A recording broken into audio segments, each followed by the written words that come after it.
Ini udah ada satu pertanyaan dan tadi juga sudah dibahas teman-teman semua.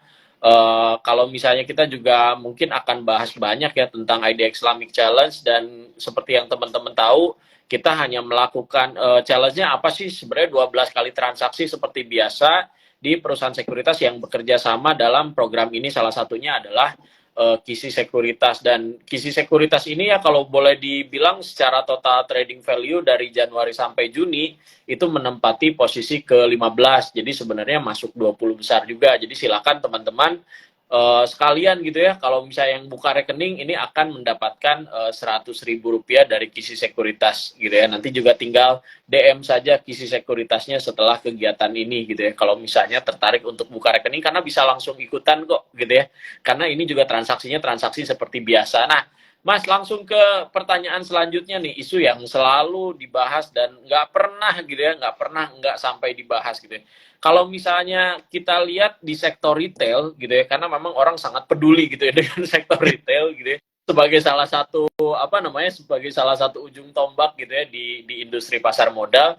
Kalau Mas sendiri ngelihat bagaimana kondisi sektor retail kita, apakah sudah membaik atau belum ketimbang semasa pandemi, karena beberapa perusahaan yang relatif cukup besar juga market cap-nya belum menunjukkan perbaikan yang signifikan gitu ya. Silakan Mas. Oke, baik Pak. Ya, aku setuju ya Pak. Ada beberapa sektor retail yang bukan tiba-tiba ya, yang di tahun 2023 ini menunjukkan sebuah kinerja yang sangat positif dan tercermin ke beberapa harga yang cenderung menyolok ya untuk uptrend dan sebagainya. Tapi juga ada beberapa sektor retail yang sekiranya itu malah menunjukkan kinerja yang tidak secara signifikan ya di tahun 2023 ini. Tapi kalau misalnya kita bahas secara general terlebih dahulu, sebenarnya di tahun 2023 ini ada beberapa indikator yang menguntungkan sektor retail.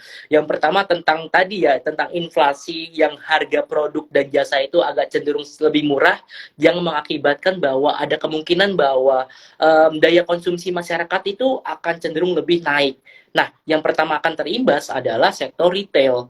Tapi ada beberapa sektor retail yang sekiranya itu tidak menunjukkan kinerja yang cukup baik ya di tahun 2023 ini. Selain itu, kita juga lihat ada beberapa saham-saham retail yang cukup bagus. Sebut saja ada beberapa seperti MAPI, seperti INDF, seperti ACES, dan lain-lainnya. Tapi ada juga saham-saham retail yang masih menunjukkan penurunan ya sampai sekarang. Nah, kita ngelihat juga penurunan itu juga kalau misalnya kita ngelihat dari laporan keuangannya itu ada beberapa beban-beban atau beberapa cost yang cenderung lebih naik nih di tahun 2023 ini. Ataupun dari sisi pendapatannya juga dia cenderung lebih menurun daripada kuartal 2 di tahun 2022 kemarin. Jadi memang kalau misalnya kita ngelihat dari secara general, mungkin dari sektor retail akan diuntungkan dengan adanya beberapa faktor ekonomi. Namun tentu kalau misalnya kita gunakan lagi yang namanya bottom up analysis atau top down approach, kita lihat dari sahamnya tersebut apakah memiliki kinerja yang cukup baik atau tidak untuk kita investasikan atau untuk kita tradingkan. Seperti itu sih Pak untuk pandangan saya di sektor retail. Oke, kalau dari Mas Reza sendiri kira-kira ada saham yang kalau boleh dibilang harus dihindari nggak gini sampai akhir tahun karena memang belum bertumbuh atau misalnya belum menunjukkan efektivitas tertentu dari sektornya, karena memang ada beberapa sektor yang justru yang ketika ketika pandemik dia menunjukkan pertumbuhan, setelah pandemik dia malah malah mengalami penurunan gitu. Menurut Mas Reza sendiri bagaimana? Oke, kalau misalnya untuk saham yang dihindari ya, ini disclaimer on, bukan ajakan untuk membeli dan menjual, tapi ya kalau misalnya kita lihat dari beberapa faktor ekonomi yang ada, dan kalau misalnya kita lihat dari sektor yang sebaiknya masih wait and see, jangan dibeli terlebih dahulu atau tidak direkomendasi terlebih dahulu, aku lebih cenderung memilih sektor-sektor dari teknologi ya, karena memang dengan adanya beberapa faktor ya. Yang pertama tadi ya, kalau misalnya suku bunga tinggi itu biasanya sektor energi agak tertekan gitu untuk pergerakannya sendiri. Sebenarnya kalau misalnya kita lihat ya dari beberapa sektor teknologi yang ada gitu ya, kita sebut beberapa sektor teknologi ya, dari tahun 2022 itu cenderung downtrend parah ya untuk sektor-sektor teknologi. Jadi menurut aku nanti ketika ada konfirmasi untuk kita bisa masuk di sektor teknologi baru deh masuk. Tapi kalau misalnya kita lihat dari hari ini pun kita masih menghindari sektor-sektor teknologi. Pak Dery, seperti itu ya teknologi. Ya, oke. Jadi memang teman-teman memang ada beberapa perusahaan yang ada di sektor teknologi dan tentunya sesuai dengan syariah. Nah, ini tergantung cara pandang teman-teman sendiri. Memang kita juga tidak bisa menyuruh, "Oh, jangan banget," gitu ya. Dilarang gitu ya, nggak bisa gitu ya. Cuman ini hanya jadi pertimbangan teman-teman gitu ya, bahwa ada ketika pandemik sektor ini meningkat, kemudian setelah pandemik ya jalannya biasa-biasa aja, bahkan mengalami penurunan gitu ya. Dan teman-teman juga sebenarnya karena sektor di Bursa Efek Indonesia sekarang udah expand ya. Ada energi, kemudian ada miningnya juga, subsektornya juga udah dipecah gitu ya. Dan teman-teman juga tadi sudah sempat bicara ya bahwa kalau misalnya sektor kesehatan itu juga luas ya, bukan hanya rumah sakit gitu ya. Untuk sektor obat-obatan juga itu bisa masuk ke retail dan lain sebagainya gitu. Bahkan ada sempat baca berita juga salah satu rumah sakit mengalami kenaikan gitu ya pendapatan. Jadi teman-teman juga bisa lihat beberapa sektor, bisa cermati juga beberapa sektor. Nah, mungkin kalau misalnya Mas di tahun 2023 ini, terutama bagi teman-teman yang sedang melakukan trading gitu ya, kira-kira ada stock pick tersendiri nggak? Misalnya sampai di akhir minggu ini, mungkin hari Jumat besok gitu ya, kira-kira ada stock pick tersendiri mungkin yang Kisi sempat sampaikan ke para nasabahnya atau tidak gitu? Oke, sebenarnya udah kalau minggu ini ya kita beberapa stock pick ya. Sebenarnya kalau misalnya kita lihat dari stock pick di awal minggu ini, sebenarnya kita udah masuk ke Akra ya Pak Dery. Karena kalau misalnya kita ngelihat Akra dari pertama ya, dari pertama itu kita lihat dari sentimennya, dia ingin membagikan dividen sebesar 987 miliar ya pada semester ini. Dan kita lihat juga dari beberapa indikator teknikalnya juga, dia udah technical rebound ya. Kemarin 2 hari kemarin tuh dia rebound di area 1370 dan hari ini pun naik kembali Pak. Dan hari ini itu closingnya di angka 1430 dengan targetnya itu ada di area 1485 untuk si Akra sendiri. Selain itu juga kita beberapa saham-saham konsumer ya yang kita lihat, seperti yang pertama ada Aces ya. Aces. Nah, kalau misalnya kita lihat Aces dari trennya sendiri masih uptrend, tapi ini lebih baik buy on weakness sih. Buy on weakness-nya itu di area 700-an dengan target area itu di 800 untuk Asia sendiri. Selain itu juga ada beberapa saham yang udah kita masuk ya kemarin, seperti MPPA juga yang hari ini naiknya cukup signifikan. Kalau misalnya kita lihat dari teknikalnya sendiri, ini baru aja breakout dari 2 resistennya. Resisten pertama itu ada di 96 dan resisten keduanya itu ada di 107. Mungkin kalau misalnya nanti dia bisa breakout untuk di MA 200-nya, mungkin bisa menarik ya untuk MPPA sendiri Pak Dery. Seperti itu Pak. Oke. Oke, sip. Nah, ini teman-teman bisa nyimak lagi nih live ini karena akan kita save juga. Jadi teman-teman yang tadi agak kelewat gitu ya, teman-teman bisa baca bisa simak kembali di rekaman yang akan kita sampaikan juga gitu ya. Dan ini pertanyaan yang sebenarnya klise juga nih, Mas gitu ya. Kalau misalnya kira-kira untuk 3 tahun yang akan datang gitu ya, kira-kira Mas ngelihat industri yang akan tetap growing seperti apa? Karena memang beberapa investor yang ikutan IDX Islamic Challenge, memang yang spektrum orang investor syariah ini kebanyakan tuh jangka panjang. Jadi walaupun IDX Islamic Challenge kita dorong untuk jual dan beli, kebanyakan beli-beli semua gitu ya, ngumpul-ngumpulin gitu ya, sampai jangka panjang gitu ya, karena memang investor syariah tuh agak beda gitu ya. Nah, menurut Mas Reza sendiri, kira-kira untuk yang jangka panjang boleh dilihat sektor mana nggak gitu, yang mungkin 3 tahun sampai 5 tahun yang akan datang? Oke, kalau misalnya kita lihat ya dari beberapa indikator ekonomi, dan kalau misalnya nanti ke 3-5 tahun yang akan datang, itu biasanya saham itu ke jangka panjangnya akan bergerak sesuai dengan fundamental perusahaannya.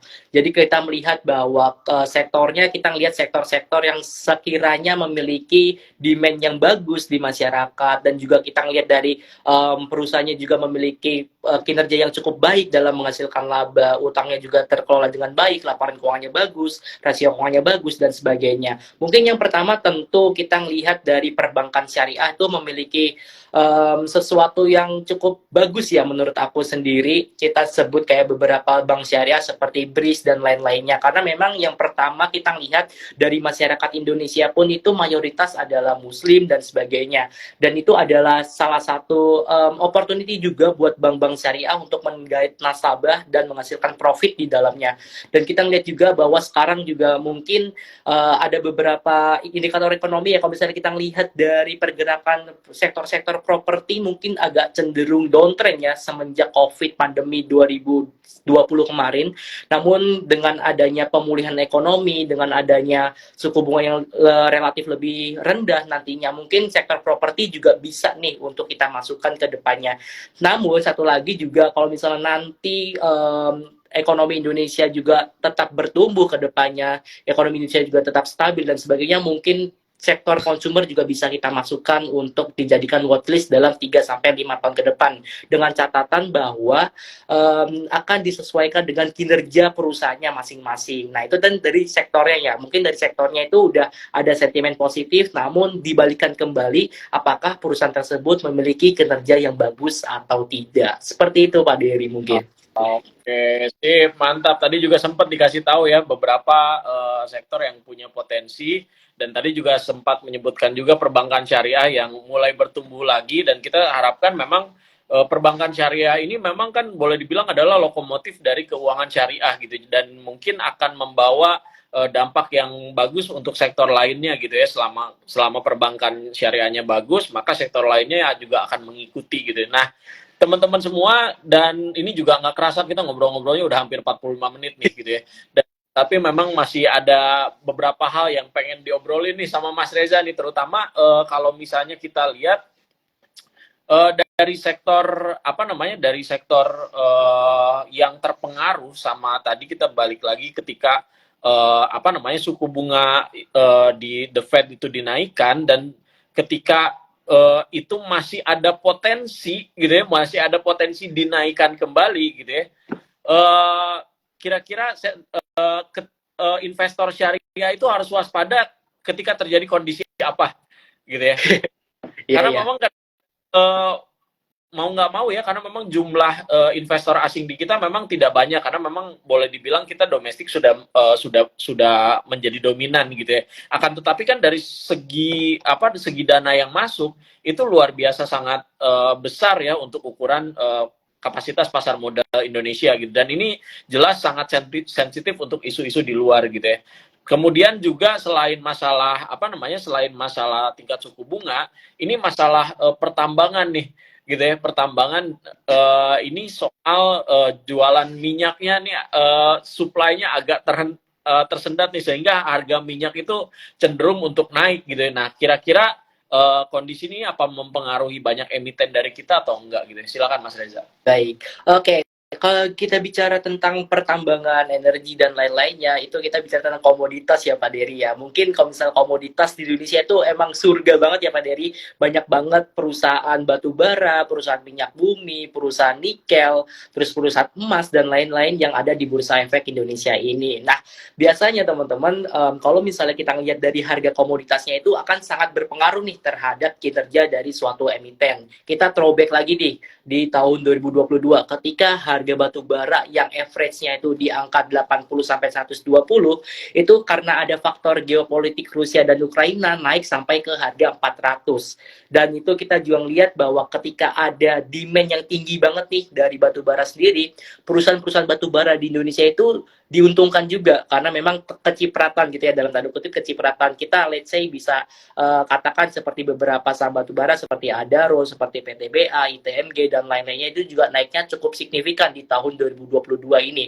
Dan tadi bicara tentang minyak ya, tentang minyak itu juga kita bisa katakan bahwa salah satu energi yang ada untuk kita gunakan sehari-hari, yang perusahaan gunakan untuk sehari-hari juga minyak gitu ya. Dengan adanya kenaikan harga minyak ini, yang pasti akan menaikkan cost dari perusahaan tersebut. Nah, mungkin kita balikan kembali, apakah perusahaan itu punya pengelolaan keuangan yang bagus atau yang baik atau enggak. Ketika mereka mempunyai pengelolaan uang yang baik, walaupun cost-nya itu akan naik, tapi tetap bisa mendapatkan yang namanya pendapatan dan sebagainya. Tapi tentu akan tertekan juga nih dengan harga kenaikan minyak dan sebagainya. Tapi kalau misalnya kita ngelihat lagi di sisa tahun 2023 ini, sebenarnya ada beberapa momentum. Biasanya ada yang namanya winter is coming nih Pak Dery, di mana kalau winter is coming ini di akhir tahun itu Eropa biasanya musim dingin, musim salju dan sebagainya. Mereka butuh yang namanya penghangat. Nah, penghangat ini bisa dari gas alam, bisa dari batu bara sendiri. Nah, mungkin sekarang kan kita lihat harga gas alam sama harga batu bara itu lagi tertekan ya. Namun itu kita bisa cermati juga bahwa kemungkinan di akhir tahun itu harganya akan cenderung lebih naik ya, karena memang demand-nya juga agak lebih tinggi di akhir tahun nanti. Mungkin teman-teman bisa analisis lagi ya untuk saham-saham energi yang ada di Indonesia ini. Seperti itu Pak Dery. Oke, mantap nih gitu ya teman-teman, sudah mendapatkan gambaran bagaimana di sektor energi dan sektor mining juga tadi sudah dijelaskan, dan ini memang juga mau nggak mau ya kita juga harus ngelihat kalau komoditas ya ini pasti ada hubungannya juga dengan perang Rusia dan Ukraina yang sampai sekarang belum ada belum kayaknya belum ada gambaran ujungnya mau kayak gimana gitu ya. Udah ada harapan akan berdamai ya, tiba-tiba jadi lagi ada masalah apa lagi gitu ya. Nah, ini sektor terakhir nih yang saya mau bahas gitu karena memang ini sering jadi apa ya? Perjulitan di antara teman-teman gitu ya, terutama para trader gitu. Bagaimana soal saham konstruksi, Mas? Karena memang big playernya kita tahu sama tahu ya, big playernya itu sedang mengalami masalah gitu, dan apakah sektor konstruksi ini masih bisa bertahan atau tidak gitu ya, terutama di tahun 2023 ini. Silakan, Mas. Oke, big player-nya sedang turun ya Pak ya untuk saham konsumsi. Oke, kalau misalnya kita lihat ya untuk big player-nya sendiri nih yang membuat saham konsumsi ini agak cenderung lebih turun ya, karena memang kemarin kalau nggak salah ada beberapa kinerja dari laporan keuangannya yang menurun ya Pak. Dan kita lihat kalau misalnya konsumsi sendiri ya sebenarnya di tahun 2023 ini menjadi momentum pembalikan arah ya harusnya ya. Dan yang kita lihat juga di semenjak tahun 2020 ini sektor konsumsi ini sangat-sangat tertekan ya akibat adanya COVID-19, ada akibat adanya perang juga dan sebagainya yang membuat daya beli ke masyarakat juga cenderung lebih turun.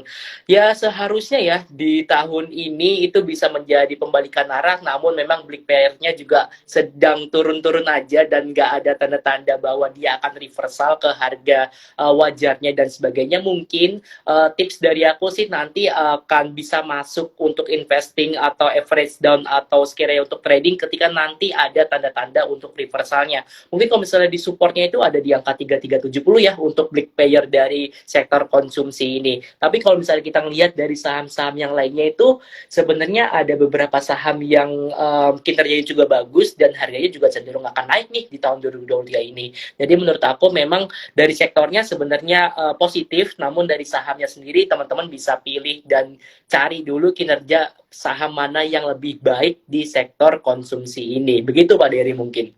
Kalau investor sendiri harus worry nggak sih, kan ini tahun udah mau mendekati tahun politik gitu ya. Kalau menurut Mas Reza sendiri kan ini sebagai pertanyaan penutup nih buat teman-teman yang ikut IDX Islamic Challenge, kadang-kadang suka ada keraguan nih deket-deket tahun politik kira-kira gimana gitu kan. Kalau dulu sebenarnya pemilihan presiden yang kemarin kayaknya udah ada confidence gitu, dan memang kebijakannya sepertinya udah mulai kebayang tuh sektor mana gitu ya dapatkan perhatian khusus gitu ya. Nah, kalau sekarang kan boleh dibilang belum tahu ya, kalau boleh dibilang tuh belum tahu. Orang masih meraba-raba. Nah, kira-kira bagaimana seorang investor syariah harusnya bersikap menghadapi masalah iklim politik ini? Silakan, Mas. Setuju Pak Dery, karena memang di tahun 2024 ini yang kita perlu ketahui bahwa ada politik ya, ada tahun politik di mana pemilihan presiden, pemilihan DPRD, Dewan Daerah dan sebagainya. Nah, ini juga kita lihat di tahun 2019 kemarin, mungkin kan kita tahu ya pasangannya atau presidennya itu sama ya Pak Jokowi juga gitu ya. Tapi di tahun 2024 ini mungkin ada beberapa dalam tanda kutip mungkin bisa jadi ya ada beberapa perubahan kebijakan dan perubahan fokus kerjanya dari beberapa calon presiden yang ada di Indonesia ini. Nah, tapi biasanya ya kalau misalnya kita lihat dari data yang ada sebelum tahun politik itu atau pas tahun politik itu perputaran uang di masyarakat itu cenderung lebih besar daripada biasanya. Nah, itu menjadi salah satu sentimen positifnya. Nah, kalau misalnya kita lihat lagi dari sektor yang diuntungkan di tahun politik itu mungkin ada beberapa sektor nih, Pak. Yang pertama mungkin ketika tahun politik mungkin banyak banget, apalagi sekarang udah digitalisasi ya, Pak. Jadi sekarang untuk penyebaran suaranya atau dia ingin melakukan yang namanya demokrasi dan lain-lainnya, mereka akan menggunakan yang namanya via digital ya Pak. Jadi mungkin menurut aku sektor-sektor telekomunikasi, provider dan sebagainya itu akan jauh demand-nya jauh lebih tinggi daripada sebelumnya karena memang para capres ini mungkin agak apa ya agak sedikit menonjolkan untuk di bidang digital dan sebagainya. Selain itu juga di media dan komunikasi nih Pak. Karena memang ketika tahun politik kan salah satu caranya adalah di media dan komunikasi. Mungkin ada beberapa sektor media dan komunikasi juga yang akan cenderung lebih tinggi demand-nya di tahun politik ini. Namun kalau misalnya kita lihat dari confidence dari investor sendiri, aku melihatnya lebih cenderung wait and see sih Pak. Karena memang takutnya dikarenakan pergantian kepala negara ini bisa jadi ada perubahan dan kebijakan dan sebagainya. Jadi memang kita lihat dulu nih apakah presiden di tahun depan ini akan sama untuk prospek kerjanya ataupun kebijakannya dan sebagainya. Seperti itu sih Pak untuk pandangan aku di tahun 2024 nanti. Oke, sip, mantap.